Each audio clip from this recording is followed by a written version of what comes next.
Cos theta sine theta और -2 cos theta. ये question भी 2019 में आया है और 23 में भी आया है। मतलब देखो ये क्वेश्चन रिपीट हो रहा है ना। मतलब क्या है, ये जो है मैथमेटिक्स वाले जो पेपर छांटने वाले लोगों के दिमाग में क्वेश्चन है, इसलिए इसको एकदम दिमाग में सेट करके रखना। ठीक है, इसका आंसर क्या आएगा जल्दी बोलो। क्यों आया, यहाँ पे ये देखना है, ये 8 है, ये 2 की घात कितना है 3। मतलब यहाँ देखो 1 2 3, इसका मतलब पावर में जो है ये 3 है, इसका मतलब क्या शो कर रहा है ये, तो ये शो कर रहा है कि ये 2 और ये cos, that means 2 cos theta. ठीक है, कैसे बनता है ये देखिए, 2 कॉमन निकालेंगे तो 1 plus cos 8 theta, 1 plus cos 8 theta किसमें कन्वर्ट करते हैं 2 कॉस स्क्वायर 8 थीटा बाई 2, फिर कन्वर्ट करके रूट से बाहर निकलेगा। ऐसा करते करते हम वहां तक पहुंचेंगे। ठीक है, तो ये क्वेश्चन आपके एग्जाम में आया हुआ है। मैं समझता हूं ये दूसरा क्वेश्चन भी आपको क्या हो गया, क्लियर हो गया हो। बन जाएगा क्या? एक क्वेश्चन और आया है किससे, न्यूनतम दूरी से। जानते हो न्यूनतम दूरी क्या होता है, उच्चतम और न्यूनतम मान। चलिए आज बात करते हैं क्वेश्चन नंबर 3 की। क्वेश्चन नंबर 3 में क्या कहता है, ये कह रहा है 1/4 कॉस थीटा, ये मैं सब जो पढ़ा चुका हूं उन्हीं क्वेश्चनों को ले रहा हूं ना। 3 साइन थीटा -5 का उच्चतम मान होगा, का उच्चतम मान होगा। इसके ऑप्शंस हैं, A -1/5, B -1/6, C -1/10 and last D -1/9। ये क्वेश्चन मैंने आपको बताया था कि जब कॉम्बाइंड वाले क्वेश्चन हो, साइन और कॉस एक साथ जुड़ा हो, मिला हो, उस परिस्थिति में हम क्या करते थे बताइए। यस, ट्रिक आपको पता है क्या, root over a square plus b square minus less or equal to a sine x plus minus b cos x less or equal to a square plus b square. इस concept की मदद से हम इस क्वेश्चन को solve करने वाले हैं। ठीक है, देखिए क्या होगा, ध्यान से देखना ना। यहाँ पे ए की वैल्यू और बी की वैल्यू आप देख सकते हैं 3 और 4 है, इसको पहले आप ऐसा भी कर सकते हैं, है ना, इससे कोई फर्क नहीं पड़ता। तो ये क्या हो जाएगा 1/, इसको मैं क्या लिख सकता हूँ इसके आधार पर, है ना, ये क्या हो जाएगा -√16 + 9 less or equal to 4 cos theta plus 3 sin theta less or equal to √16 + 9। कैसे हुआ समझ में आया? ये कितना हो जाएगा -5 ना, less or equal to 4 cos theta plus 3 sin theta less or equal to 5। Clear हो रहा है कि नहीं? इसमें इसके मिनिमम वैल्यू क्या हुए -5 और मैक्सिमम क्या हुए, ये हो जाएगा इसका मैक्स। क्वेश्चन में क्या पूछा है, उच्चतम मतलब मैक्सिमम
सर का तबीयत खराब है करके बहुत लोग नहीं आए है ना, अब नहीं आएंगे ऐसा कर।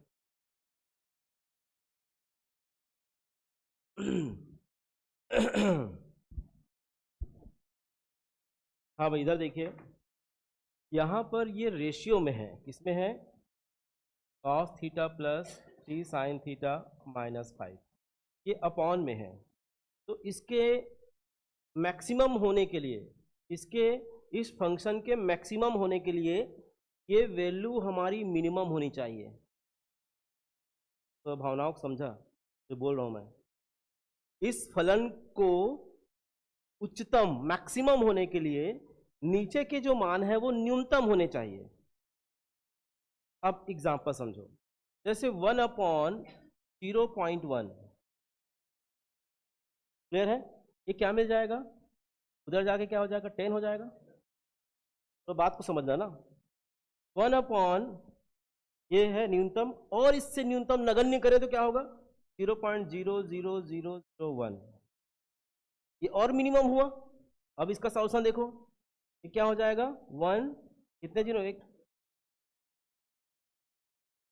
बात समझ में आया कि नहीं कहानी, इसमें क्या फर्क पड़ रहा है, ये 10 है, जब छोटा सा रखते हैं और इससे छोटा रखें तो क्या होगा 1 लाख, और इससे छोटा रखेंगे तो क्या होगा 1 करोड़, और इससे छोटा रखेंगे क्या होगा 100 करोड़, और इससे छोटा अरब। बात समझ में आ रही कि नहीं। तो नीचे की वैल्यू जितनी मिनिमम होगी, ये मिनिमम है ना भाई, इससे तो कम है, और इससे कम करते जाओ, तो जितना ज्यादा आप मिनिमाइज करोगे उतना ज्यादा वो फंक्शन जो है ऊपर चढ़ेगा। बात समझ में नहीं आ रहे, मतलब इस फंक्शन को मैं मिनिमाइज के हिसाब से देखूंगा, मतलब मिनिमम वैल्यू के हिसाब से देखूंगा, उसी परिस्थिति में ये फंक्शन उच्चतम होगा। एग्जाम्पल आपके सामने है, ये लाइन समझ में आएगा तो आगे बढ़ूंगा। सबको आ गया, कोई डाउट। तो मैं इसकी कौन सी वैल्यू लेने वाला हूं, -5 लेने वाला हूं या 5 लेने वाला हूं। क्यों -5 लेने वाला हूं, क्योंकि वो मिनिमम वैल्यू है। क्यों, क्योंकि नीचे को मिनिमम करूंगा तो ऊपर मुझे मैक्सिमम मिलेगा ही, नीचे को मैक्सिमम करूंगा तो फिर ऊपर जाके वो क्या होगा, मिनिमाइज हो जाएगा। तो जब रेसिप्रोकल वाली बात आती है, अंश और हर वाली बात आती है, तो अगर पूछा जाए उच्चतम तो नीचे में मान रखना है कौन सा, मिनिमम वाला। अगर पूछा जाए न्यूनतम तो नीचे में हमको मान रखना है मैक्सिमम। ये क्वेश्चन का मर्म समझ में आया कि नहीं आप लोगों को। नहीं तो हम लोग क्या गलती करेंगे, मैक्सिमम तो पूछा है यार, तो काम करते हैं, मैक्सिमम 5 आया है तो इसके जगह पे हम 5 रख देते हैं, तो 5 - 5 है 0 हो गया, 1/0 मतलब इन्फिनिटी। ऐसी करोगे ना आप लोग, वो है आप ऑप्शन में है नहीं, फिर गुड़ाखू घस के आओगे एक बार। अब कुछ सोचा जाए दूसरा। अनंत रहता। यहाँ पे इन्फिनिटी रहता तो उसको टिक लगा देते, आ जाते, हाँ मंजीरा बजा के आ गया भाई, ठीक है सब, लेकिन है नहीं वहां पर अनंत। तो कहानी में ट्विस्ट ये है कि ये कॉन्सेप्ट आपको समझना होगा जो मैंने अभी आपको बताया। ये लाइन समझ में आ रहा है कि नहीं। तो प्यारे मित्रों, मैं इसको क्या लिख सकता हूँ, इसको लिख सकता हूँ, इसकी वैल्यू देखो क्या है, -5 ना, ये क्या हो जाएगा, -5 दैट मीन्स 1/-10। इस प्रकार से ये क्या हो जाएगा इसका आंसर। तो ये सी वाला ऑप्शन इसका आंसर है। ठीक है, एक बार फिर से समझ लो, क्योंकि ये क्वेश्चन थोड़ा सा बता क्या रहा हूँ ना, हर गणित का क्वेश्चन लगेगा कि मेरे से बन जाएगा, है ना। अभी चहक रहे होगे आप लोग, हाँ बन जाएगा बन जाएगा, लेकिन जैसे ही बनाए जाओगे तो नया एक कहानी सामने आ जाता है। तो उसके लिए आपके जो नियम हैं, जो रूल्स हैं, वो आपको मालूम होने चाहिए। नीचे की वैल्यू जितना ज़्यादा कम उतना ज़्यादा ऊपर की वैल्यू ज़्यादा रहेगा, मतलब उस फंक्शन की वैल्यू ज़्यादा रहेगा। आपको नहीं आया लग रहा समझ में, ये -5 ये तो है ना, -5 है ना। मैं तो केवल इसकी वैल्यू लिया हूँ ना, ठीक है। इस बेसिस पे क्वेश्चन भी शायद मैं लास्ट टाइम बताया था, वो अंश में था। अच्छा नहीं आया था क्या, तो मैं अभी केवल स्टार्टिंग में इसका मान निकाला, क्योंकि इसके लिए फार्मूला हमारे पास है, और उसके बाद उसमें प्लस माइनस करके -5 हमने लिखा है, -5 +5 रहता है, +5 ऐड करते हैं हम लोग, ठीक है। तो ये क्वेश्चन मैं समझता हूँ 100% सबको समझ में आ गया होगा। अगर नहीं आया तो फिर बताइए, फिर मैं बस समझा देता हूँ। आ गया सबको, आगे बढ़े। ठीक, तो ये आज का कौन सा रहा, तीसरा क्वेश्चन। चलिए। हाँ भाई, अब एक क्वेश्चन और आया है।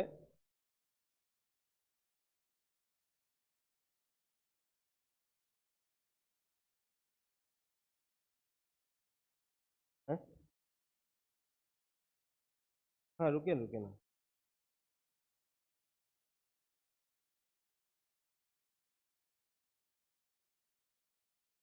क्या है, इसी में आ जाता ना, हमको आता नहीं है सब टेक्निकल, नहीं तो इसी में बताते चलते। तो जो मैं कॉन्सेप्ट बता चुका हूँ ना, उस कॉन्सेप्ट के आधार पे जो क्वेश्चन है पहले उसको बता रहा हूँ, उसके बाद फिर हम लोग जो है बाकी चीज़ें देखेंगे।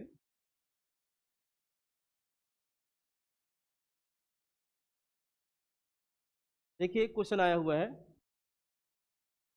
23 बताऊंगा भाई, है ना, रुकना, ठीक है। क्वेश्चन नंबर कौन सा है? ये आज का चौथा क्वेश्चन जो 2019 में आया हुआ है ना।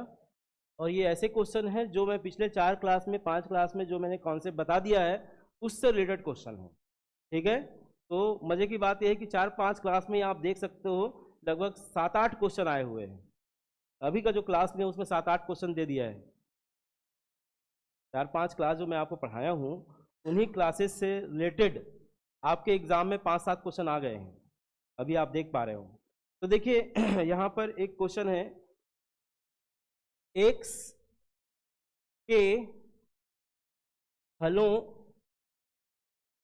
की संख्या होगी, हलों की संख्या होगी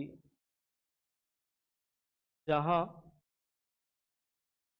जहां f x is equal to cos x plus cos root 2x उच्चतम मान रखता है,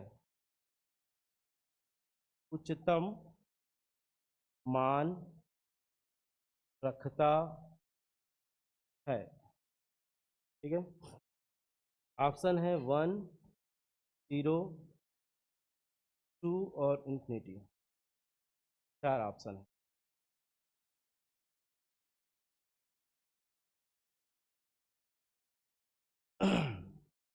ये क्वेश्चन भी एग्जाम में आए हुए हैं। हल का मतलब जानते हो क्या होता है?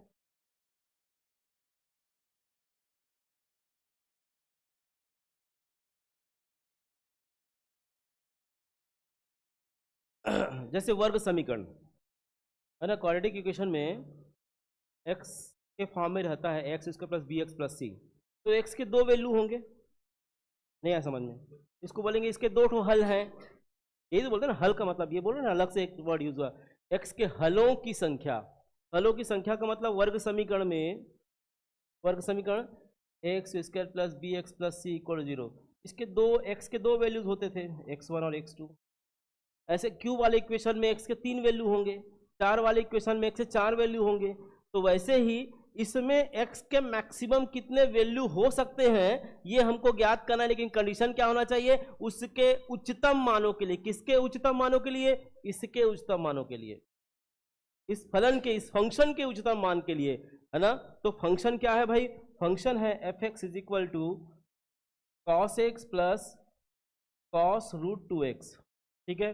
अब ये cos c plus cos d का फार्मूला क्या होता है भाई, जल्दी बोलो। 2 cos c plus d by 2 and cos c plus c minus root 2x upon में 2, ठीक है। फार्मूला आप लिख लेता हूँ यहाँ पर, जो नए मित्र आए वो देख लेंगे। Cos c plus cos d का जो फार्मूला होता है वो होता है 2 कॉस प्लस डी बाई 2 और cos c minus d by 2। आप जो बोलो डी माइनस सी वो यहाँ पे माइनस है तब होता है ना। अच्छा, तो और थोड़ा सा लिख लेता हूँ मैं, 2 कॉस एक्स कॉमन निकालें क्या होगा, 1 प्लस रूट 2 अपॉन में क्या होगा 2 इंटू कॉस एक्स कॉमन निकालेंगे क्या हो जाएगा 1 माइनस रूट 2 अपॉन में 2।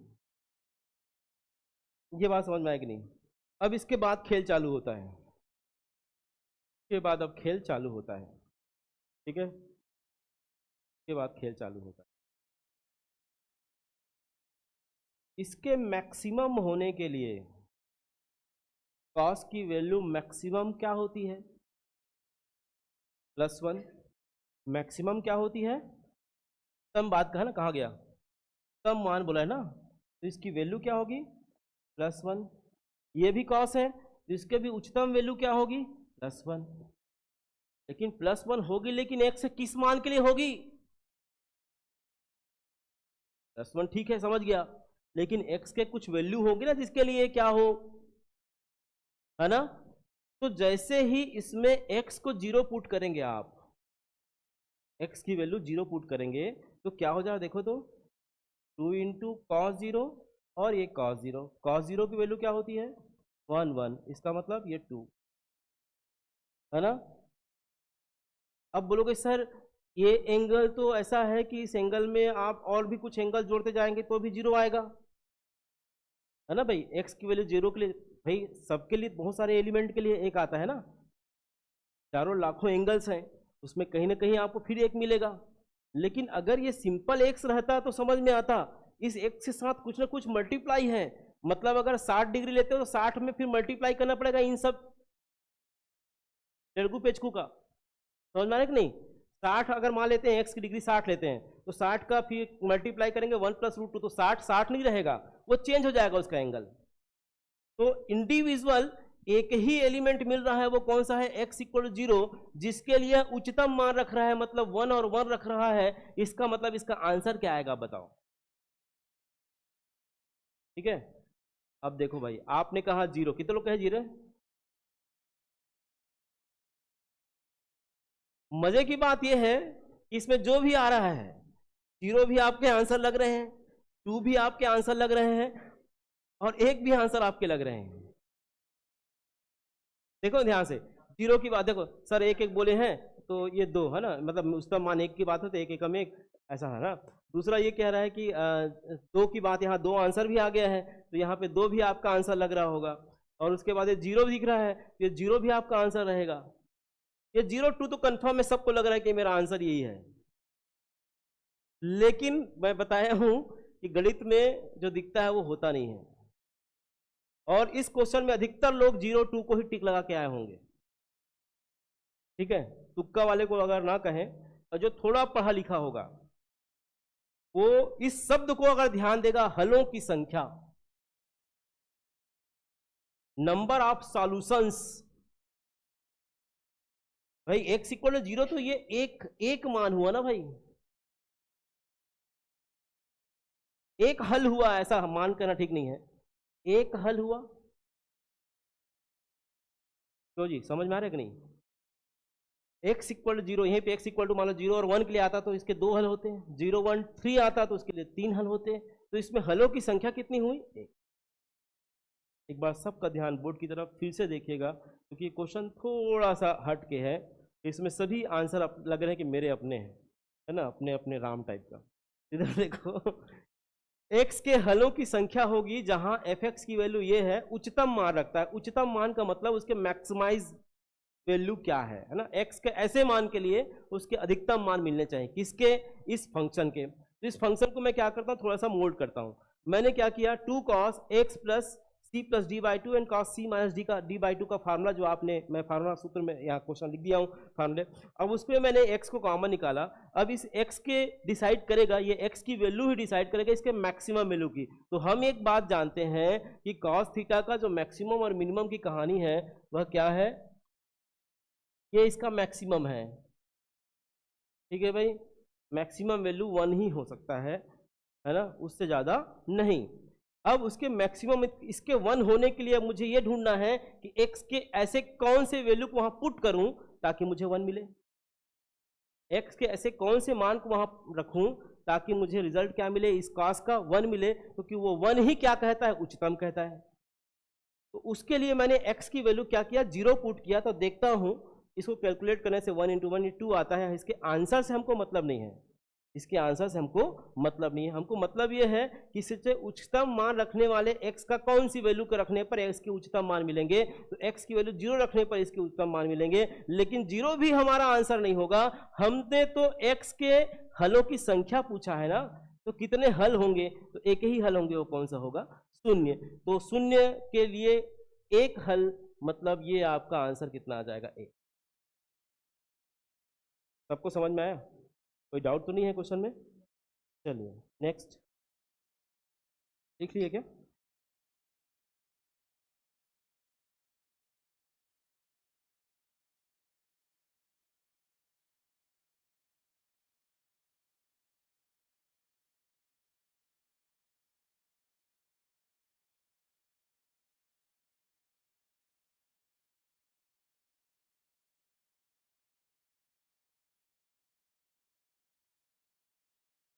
चलिए अब भाई साहब का क्वेश्चन लेते हैं। 2 दिन से पीछे पड़े हैं, पाई वाला बताओ, है ना? चलो बताते हैं, आगे बढ़े। तो लिख लिया क्या? यह कहीं नोट लिख लेना आप ना, इसमें ये वाले लाइन को अंडरलाइन जरूर करिएगा। हलों की संख्या पूछा है इसमें, नंबर ऑफ सॉल्यूशंस पूछे हैं। एक्स के वैल्यू 0 मतलब एक सॉल्यूशन हुआ, ठीक है, एक हल होंगे इसके।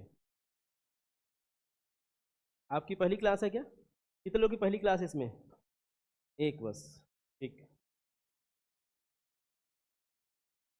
देखिए 4 तारीख से विधिवत जो है वो अपन आगे बढ़ेंगे, है ना?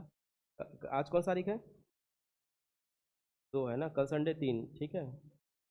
कल ऑफ रखेंगे अपन, और मंडे टू, अभी जब तक आपका वैकेंसी नहीं आता है, नहीं आता मतलब जैसे ये तो आना ही है, लेकिन जब आपका हो जाएगा तब तक मंडे टू फ्राइडे हम क्लास लेंगे। सैटरडे संडे 2 दिन हम ऑफ रखेंगे, ठीक है? शनिवार रविवार घर है ना, सोम से शुक्र काम करो, शनि रवि आराम करो, ठीक है?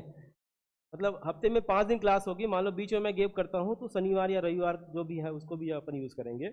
ये है कि हफ्ते में हम 5 दिन क्लास लिया करेंगे, ठीक, जब तक वैकेंसी नहीं आती है। वैकेंसी जाने के बाद फिर तो 5-5 घंटे भी क्लास हो सकता है, ठीक है? अब कुछ कह नहीं सकते यार, आपके व्याख्याता में तो टेट की आवश्यकता नहीं है, है? नहीं होगा?